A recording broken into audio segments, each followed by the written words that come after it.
Hello and welcome to the capital study circle. Capital study circle में आप सभी का स्वागत है। जैसा कि हमारा यूपीएचएससी का टेस्ट सीरीज़ पॉलिटिकल साइंस के लिए चल रहा था, उसी की कड़ी में बहुत से लोगों ने रिक्वेस्ट की कि हमारा जो जीएस या जनरल नॉलेज का जो पेपर है, जिसमें उनके सिलेबस में जनरल नॉलेज के टर्म में पूछा है, तो उसकी भी तैयारी कराई जाए। तो हमने ये शुरू किया है। बेसिक इन्फॉर्मेशन जो आपके काम की है, बहुत ज़्यादा डीप ना जाते हुए जितना इसमें पूछा जा सकता है वो सारी इन्फॉर्मेशन आपके साथ शेयर कर रहे हैं।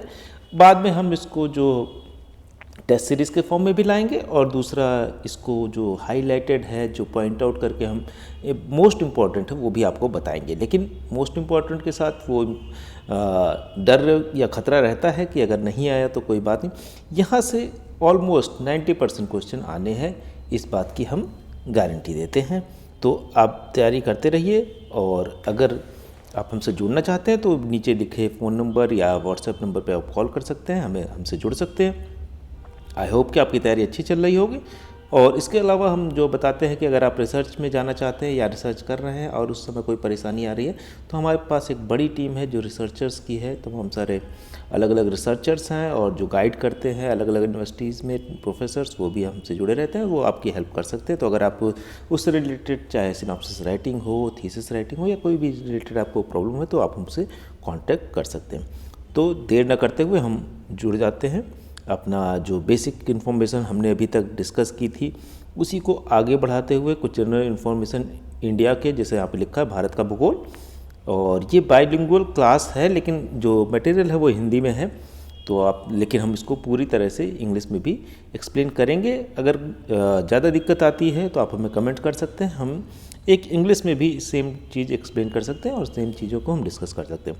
तो चलिए पहला देख लेते हैं कि पहला जो हमारा इन्फॉर्मेशंस है वो क्या कहते हैं तटीय भाग के बारे में। अभी तक हमने जो है पासेस देख लिए थे, माउंटेन्स देख लिए थे, रिवर भी कुछ हद तक देख लिए थे। तो अब हम देखते हैं कि ये क्या बात कर रहे हैं। तटीय भाग मतलब जो हम कोस्टल एरिया का मतलब जो समुद्र से ढका रहता है भारत का। अगर हम देखें तो ये पार्ट जो है गुजरात से लेके वेस्ट बंगाल तक कोस्टल एरिया माना जाता है।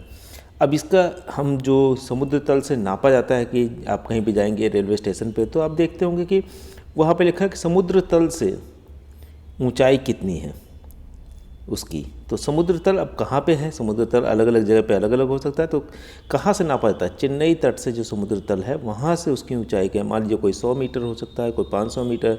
आप जम्मू कश्मीर चले जाएंगे तो 500-1000 किलोमीटर भी हो सकता है, या पहाड़ी इलाकों में, या कहीं आप ऐसी जगह पे हैं जहाँ थोड़ा नीचे भी हो सकता है। तो वहाँ पे आप रेलवे स्टेशन में आपने प्लेटफॉर्म पे कभी देखेंगे तो जहाँ पे स्टेशन का नाम लिखा था वहाँ पे ज़्यादातर वहाँ पे ये चीज़ें लिखी हुई, समुद्र तल से ऊंचाई भी। तो भारत के प्रादेशिक जल क्षेत्र का विस्तार है, देखिए, तट से 12 समुद्र मील तक। समुद्री मील का मतलब होता है नॉटिकल माइल। एक नॉटिकल माइल मीन्स होता है 1.852 किलोमीटर। इसका मतलब लगभग 2 किलोमीटर के बराबर। तो 12 दूनी 24 हो गया, और इसको कम कर लेंगे तो लगभग 23 किलोमीटर के लगभग आता है जो प्रादेशिक जल क्षेत्र किसी भी कंट्री का। भारत की तटरेखा की कुल लंबाई, ये इम्पोर्टेंट है कि 7500 किलोमीटर है। भारत में सबसे अधिक लंबा समुद्री तट है किस राज्य का? तो गुजरात का है, क्योंकि गुजरात को अगर आप देखेंगे तो उसका मैप इस तरह से बनता है, और ये इस तरह से होने की वजह से इसका समुद्र तट, बाकी सबका देखेंगे तो प्लेन होता है, तमिलनाडु, महाराष्ट्र, इस तरह से, तो इसका बहुत ज़्यादा हो जाता है।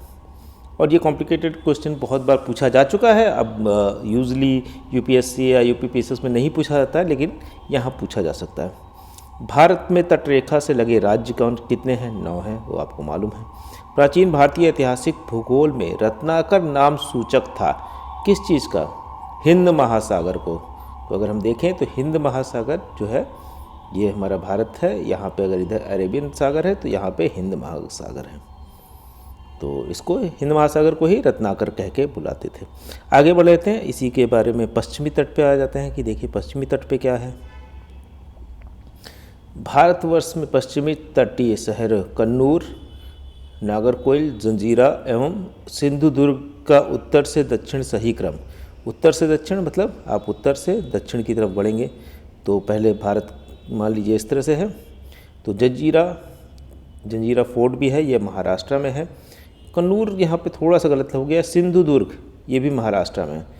इसके बाद सिंधुदुर्ग।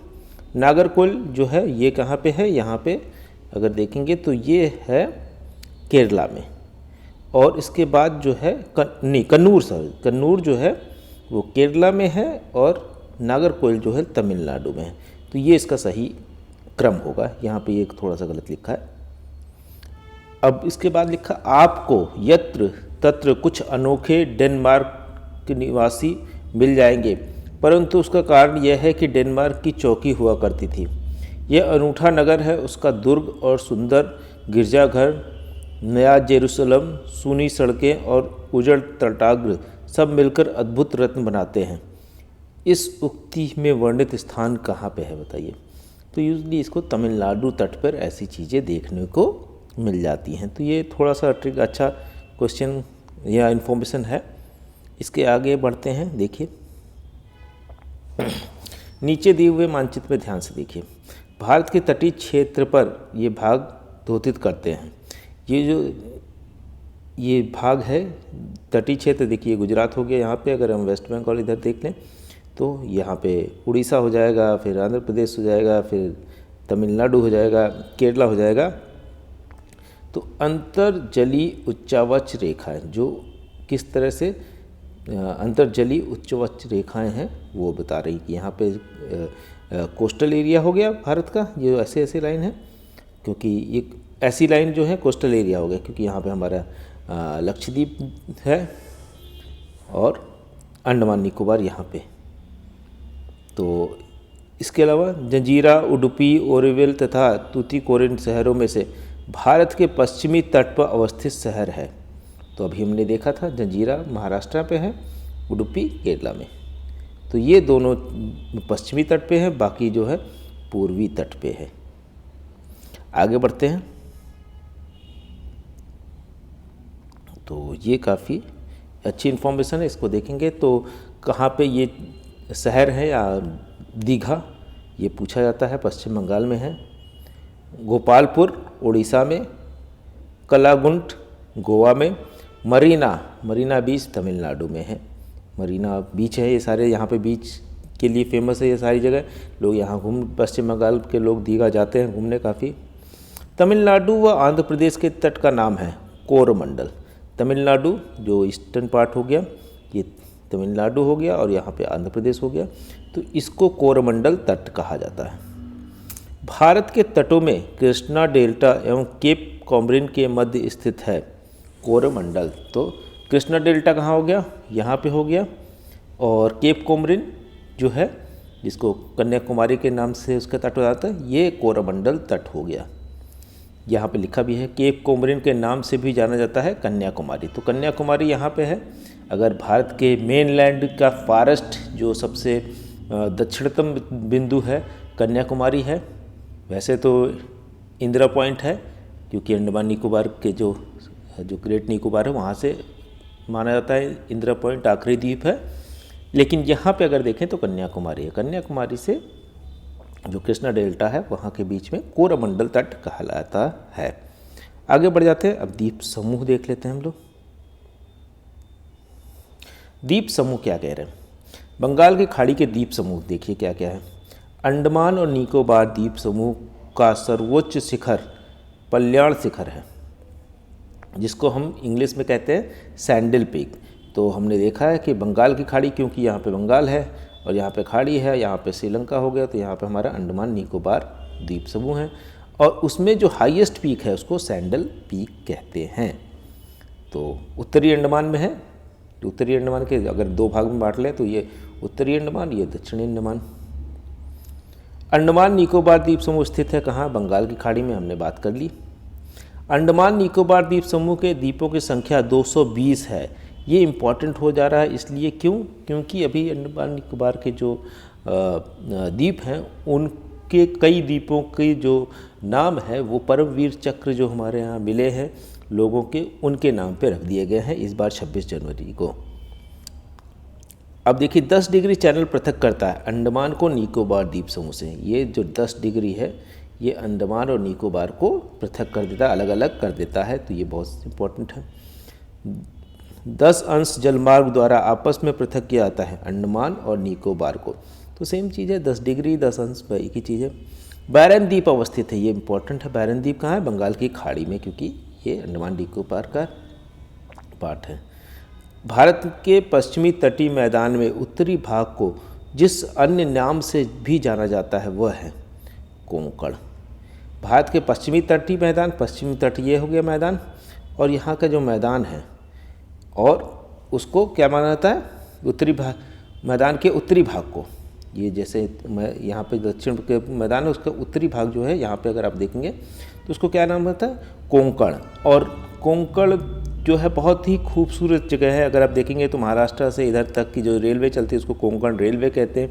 और कोंकण रेलवे अपनी सीनरिक ब्यूटी के लिए, कि यहाँ से आप जाएंगे तो दूर आपको प्लेन भी है लेकिन पहाड़ भी दिखेगा, गुफा रहेंगी, बहुत सी चीज़ें अच्छी खूबसूरत लगेगा कि आप बहुत ही टूरिस्ट प्लेस पे आ गए हैं, ना कि नॉर्मल रेलवे जा रहे हैं। भारत का वह द्वीप जिसका उद्गम ज्वालामुखी है, बैरन द्वीप। बैरन द्वीप जो है बताया था हमने कि ज्वालामुखी के है। श्रीहरिकोटा द्वीप अवस्थित है, ये क्या है? श्रीहरिकोटा से हमारे मिसाइल्स का टेस्ट होता है, और जो है जो हमारे सैटेलाइट भेज जाते हैं पुलकित झील के समीप। श्रीहरिकोटा जो है पुलकित झील, ये इम्पोर्टेंट है। राम सेतु एडम्स ब्रिज शुरू होता है धनुकोटी से। राम सेतु कहाँ से? यहाँ से अगर माना जाता है कि जो राम एडम्स ब्रिज है या राम सेतु वो इंडिया और श्रीलंका को जोड़ता था कभी। आगे बढ़ जाते हैं, तो आगे क्या है? सही सुमेलित क्या है? द्वीप और अवस्थिति कि कहाँ पे स्थित है जो आइलैंड हैं और उनका जो पोजीशन है किस जगह पे है। तो व्यंत स्योधर ये कहाँ है? कच्छ की खाड़ी, तो bay of Kutch. Bay of Kutch कहाँ? गुजरात में। पिरम खंबात की खाड़ी, ये भी गुजरात में। एक कच्छ की खाड़ी है, इसके बाद यहाँ पे अगर आप गुजरात को ऐसे देखेंगे तो यहाँ से 2 खाड़ियाँ बनती हैं, तो खंबात की खाड़ी भी है। द्वारका अरब सागर के तट पे है, क्योंकि इधर अरब सागर है। अगर हम इंडिया को इस तरह देखते हैं तो इस तरफ अरब सागर है, इस तरफ हिंद महासागर।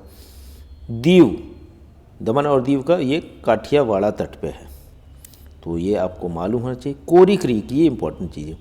कोरी क्रीक निवेश स्थित है कच्छ के रन में। कोरी क्रीक किधर है?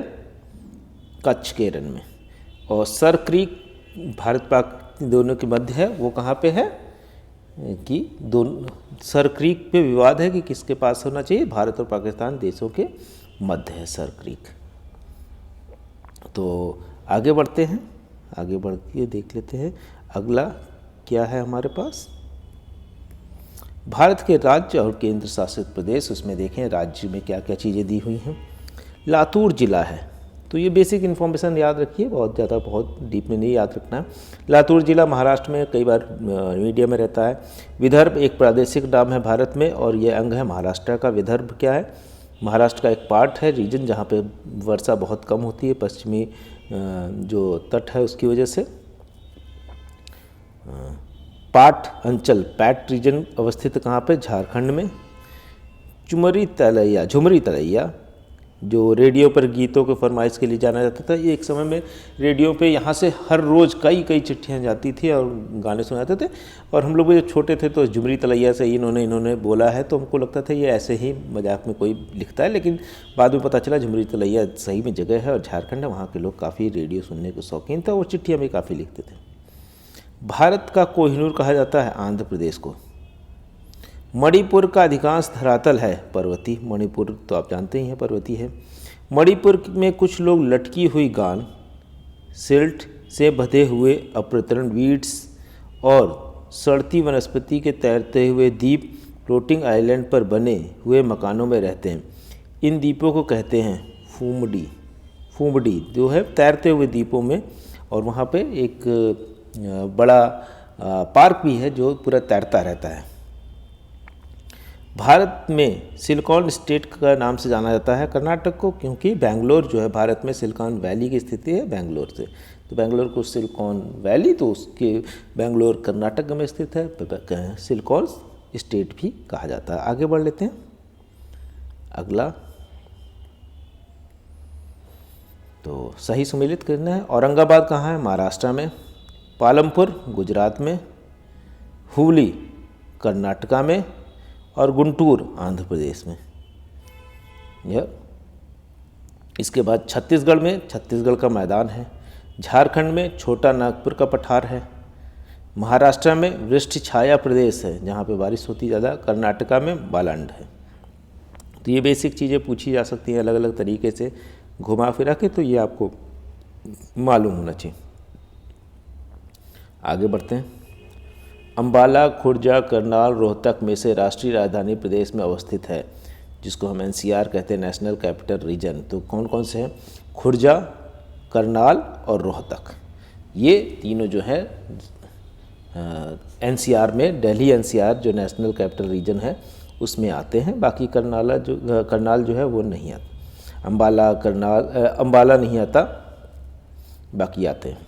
दिल्ली के अतिरिक्त राष्ट्रीय राजधानी क्षेत्र में स्थित सम्मिलित हैं हरियाणा, उत्तर प्रदेश और राजस्थान के भाग, क्योंकि दिल्ली तीनों से ही घिरा हुआ है तो उनके भी अलग अलग, जैसे फरीदाबाद हो गया हरियाणा में हो गया, गुड़गांव हो गया हरियाणा का हो गया, नोएडा गाज़ियाबाद ये भी उत्तर प्रदेश से हो गए। इसी तरह से अलग अलग क्षेत्र से दिए गए।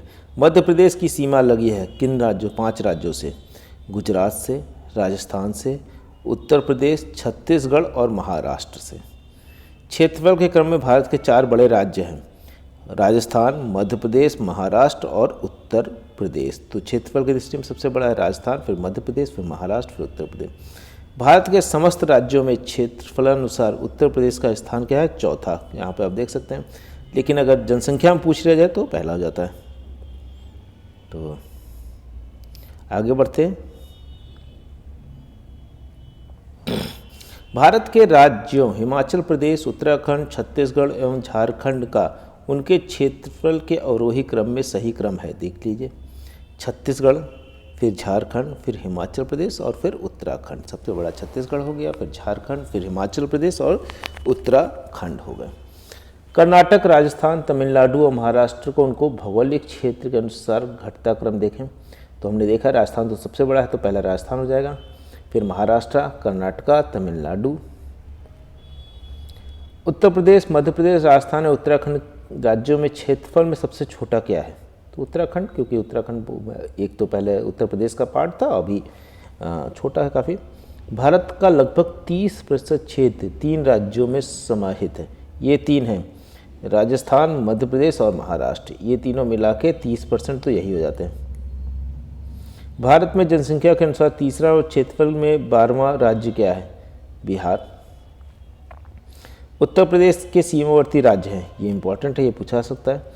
हिमाचल प्रदेश, हरियाणा, राजस्थान, मध्य प्रदेश, छत्तीसगढ़, झारखंड, बिहार, उत्तराखंड तथा केंद्र शासित प्रदेश दिल्ली। तो बहुत ढेर सारे प्रदेश हो गए। कितने देखिए? 1 2 3 4 5 6 7 8 और 9। तो टोटल 9 हो गए, या कह सकते हैं 8 प्रदेश और 1 केंद्र शासित प्रदेश से बाउंड्री शेयर करता है उत्तर प्रदेश। अब आगे बढ़ते हैं, देखते हैं अगले में क्या लिखा है। असम घिरा हुआ है 7 राज्यों से, और वो राज्य क्योंकि देखेंगे नॉर्थ ईस्ट का मैप जरूर देख लीजिए, वहाँ से क्वेश्चन बहुत आते हैं, क्योंकि जिन चीज़ों को हम छोड़ देते हैं या जो एग्जामिनर होता है वो जानना चाहता है कि हम भारत के बारे में, जो भारत के जहाँ पे आम आदमी बात नहीं करता, उनके बारे में भी आप कितना जानते हैं।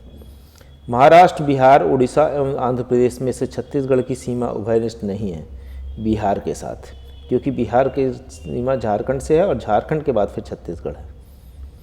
दिल्ली, जोधपुर, नागपुर और बेंगलुरु में से मध्य समुद्र तल की ऊंचाई अधिकतम है बेंगलुरु की। अगर दिल्ली, जोधपुर, नागपुर की देखें तो बेंगलुरु ऊपर है काफ़ी। राजस्थान के मरु क्षेत्र के लिए सही कथन है। ये विश्व का सबसे घना बसा मरुस्थल है, सही है। यह लगभग 10,000 वर्ष पुराना है, ये भी सही है, जिसका कारण अत्यधिक मानवीय हस्तक्षेप रहा। यहाँ केवल 40 से 60% क्षेत्र ही कृषि हेतु उपयुक्त है शुद्ध बोए गए क्षेत्रों में वृद्धि के कारण चारागाह क्षेत्र का विस्तार पर कुप्रभाव पड़ रहा है। सही है ये सारी चीज़ें। आगे बढ़ते हैं, अगला स्लाइड देख लेते हैं। और भारत का एक विशेष राज्य जो युक्त है इन विशेषताओं से, यह उसी अक्षांश पर स्थित है जो उसकी उत्तरी राजस्थान से होकर जाता है। इसका 80% से अधिक क्षेत्र वन आवरण तंत्र है। 12% से अधिक वन आच्छादित क्षेत्र इस राज्य के रक्षित क्षेत्र नेटवर्क के रूप में है। तो ये अरुणाचल प्रदेश है। अगर आप देखेंगे तो ये इधर राजस्थान में है और उधर चले जाएंगे तो अरुणाचल प्रदेश, क्योंकि 80% से अधिक वन क्षेत्र और कहीं पे नहीं है। अरुणाचल प्रदेश को छोड़ के अगर नॉर्थ में देखेंगे तो कोई भी नहीं है, उस तरफ देखेंगे तो 80% सिर्फ अरुणाचल प्रदेश में है। और अलग अलग समय में सबसे अधिक वन क्षेत्र वाला अरुणाचल प्रदेश, और कभी कभी दूसरे नॉर्थ ईस्ट के ही स्टेट आ जाते हैं थोड़ा बहुत इधर उधर होते हुए। उत्तरी पूर्वी राज्यों में 7 बहनों का नाम भाग नहीं है। पश्चिम बंगाल नहीं है, बाकी असम, मणिपुर, मिज़ोरम, त्रिपुरा, नागालैंड, ये अरुणाचल प्रदेश, ये 7 हैं। और 8वां सिक्किम माना जाता है, एक भाई कह सकते हैं उसको। वर्ष 1953 में जब आंध्र राज्य एक अलग राज्य बना तब उसकी राजधानी थी कुर्नूल। अभी क्या है आंध्र प्रदेश की, अगर देखें तो दोनों शेयर कर रहे हैं, आंध्र प्रदेश और तेलंगाना हैदराबाद की राजधानी उनकी दोनों की है। अभी अलग अलग समय में अलग अलग, अभी जैसे विजयवाड़ा को कह रहे हैं, अलग अलग समय में अभी प्रपोज्ड है, बन रही है राजधानी, अभी पूरी तरह से हैदराबाद को यूज़ कर रहे हैं। सबसे अधिक जिले हैं उत्तर प्रदेश में। सोनभद्र जिले को स्पर्श करती हैं 4 राज्य बिहार, झारखंड, मध्य प्रदेश और छत्तीसगढ़ की सीमाएं। तो एक जो सबसे किनारे वाला स्टेट है सोनभद्र, काफ़ी बड़ा स्टेट है, लेकिन मध्य प्रदेश, छत्तीसगढ़, झारखंड और फिर बिहार की सीमा यहाँ पे टच करती है। तो ये बहुत इंपॉर्टेंट क्वेश्चन हो सकता है कि सबसे अधिक उत्तर प्रदेश का कौन सा डिस्ट्रिक्ट है जिसको 4 राज्यों की सीमा टच करती है। 4 दक्षिणी राज्य आंध्र प्रदेश, कर्नाटक, केरल तथा तमिलनाडु में से सबसे अधिक भारतीय राज्यों के साथ सीमावर्ती हैं। आंध्र प्रदेश तथा कर्नाटक में से प्रत्येक, दोनों ही सबसे अधिक हैं। तेलंगाना राज्य की सीमा बनाता है। तेलंगाना राज्य जो कि आंध्र प्रदेश से अलग होकर बना है, तो आंध्र प्रदेश तो उसकी सीमा बनाएगा ही। दूसरी तरफ देखेंगे कि कर्नाटका भी है, महाराष्ट्र भी है और छत्तीसगढ़ भी है। तो ये सारे लोग उसकी सीमा बनाते हैं। आगे बढ़ते हैं। और ये हमारा लास्ट स्लाइड है और उसके बाद हम यहाँ पे ख़त्म करते हैं। कल फिर कुछ इंटरेस्टिंग चीज़ें लेके आएंगे और उसको भी याद रखने, धीरे धीरे हम इसको रिवाइज़ करेंगे, बताएंगे किस तरह से चीज़ों को याद करना है। जो इनमें से इंपॉर्टेंट चीज़ें हैं वो हम याद करने के लिए बताएंगे, लेकिन एक बार पढ़ा होना चाहिए कि कोई ज़रूरी नहीं कि इंपॉर्टेंट चीज़ों में से सब कुछ आए, लेकिन यहाँ से सब कुछ आएगा ये इसकी गारंटी होती है। तो मणिपुर की राजधानी क्या है? इम्फाल। ये देखिए मैंने बताया कि नॉर्थ ईस्ट से रिलेटेड चीज़ें जो हैं उसको याद रखिए। मणिपुर से रिलेटेड इम्फाल। गुजरात की राजधानी गांधीनगर। राजस्थान की राजधानी जयपुर। अरुणाचल प्रदेश की राजधानी ईटानगर। भारत के 29वें राज्य तेलंगाना की राजधानी हैदराबाद। मिजोरम की राजधानी आइजोल। चंडीगढ़, भुवनेश्वर, बेंगलुरु और गांधीनगर में से सुनियोजित राजधानी नगर नहीं है बेंगलुरु। क्यों? चंडीगढ़, भुवनेश्वर, बेंगलुरु, ये सब लोग, जो बेंगलुरु है सुनियोजित राजधानी नगर नहीं है। चंडीगढ़ है, भुवनेश्वर को बनाया गया है अलग से, गांधीनगर को भी अलग से बनाया। सही सुमेलित। आसाम की राजधानी दिसपुर। नागालैंड कोहिमा। मेघालय की शिलोंग। तो यहाँ पे हम अपनी बात ख़त्म करते हैं। तो जो लोग भी हमसे जुड़ना चाहते हैं और तैयारी करना चाहते हैं वो हमसे जुड़ सकते हैं। हमारा यूपीएचएससी का एक, क्योंकि हम कल इन्फॉर्मेशन आपको कुछ देंगे, शायद एग्ज़ाम कुछ पोस्टपोन हुआ है, कुछ दिनों बाद होगा, तो एक फ्रेश बैच जो कि रिवीजन के लिए तैयार कर रहे हैं हम। और अगर आप उसको ज्वाइन करना चाहते हैं तो उस बहुत ही नॉमिनल फेज में हम उसको शुरू कर रहे हैं। आप रिवीजन के लिए कर सकते हैं तैयारी। आई होप की तैयारी होगी आपकी, तो उसको हम जल्दी से ख़त्म करेंगे। बहुत डीप तो नहीं जा सकते, लेकिन बेसिकली जितनी आपकी तैयारी है उसको रिवाइज इतना करा दें कि जितना आपने पढ़ा है उसमें से 100% आपका सही हो। तो इसी के साथ अपनी बात ख़त्म करते हैं। और अगर आपको कोई स्टडी मटेरियल चाहिए जो कि हमारे पास अगर PDF में अवेलेबल होगा तो हम आपको ज़रूर कर सकते हैं। आप हमें ईमेल कर सकते हैं हमारे ईमेल ID पे thecapitalstudy20@gmail.com, या फ़ोन पे भी कर सकते हैं बात, और व्हाट्सएप पे हमको मैसेज कर सकते हैं, वेबसाइट हमारी चेक कर सकते हैं, फेसबुक, इंस्टाग्राम, टेलीग्राम पे भी आप हमको फॉलो कर सकते हैं। टेलीग्राम पे हमारा UPHSC पॉलिटिकल साइंस करके एक टेलीग्राम अलग से चैनल भी है, उसको भी ज्वाइन कर सकते हैं। कैपिटल स्टडी सर्कल के अलावा भी उसमें सिर्फ इससे रिलेटेड ही इन्फॉर्मेशन दी जाती है। तो आप UPHSC जो है पॉलिटिकल साइंस, आप उसको भी ज्वाइन कर सकते हैं, और वहाँ पे सारी इन्फॉर्मेशन आपको दी जाती है। कुछ दिनों में हम कोशिश कर रहे हैं कि ऑनलाइन भी आए और लाइव आके आपसे बात करें, ताकि आप अपनी जो समस्या है उसको हमको बता सकें। अदरवाइज़ आप हमारे जो ऑफिस है या हमारे जो कोचिंग सेंटर वहाँ पे भी आ सकते हैं, आप हमको ज्वाइन कर सकते हैं। तो thank you very much for listening.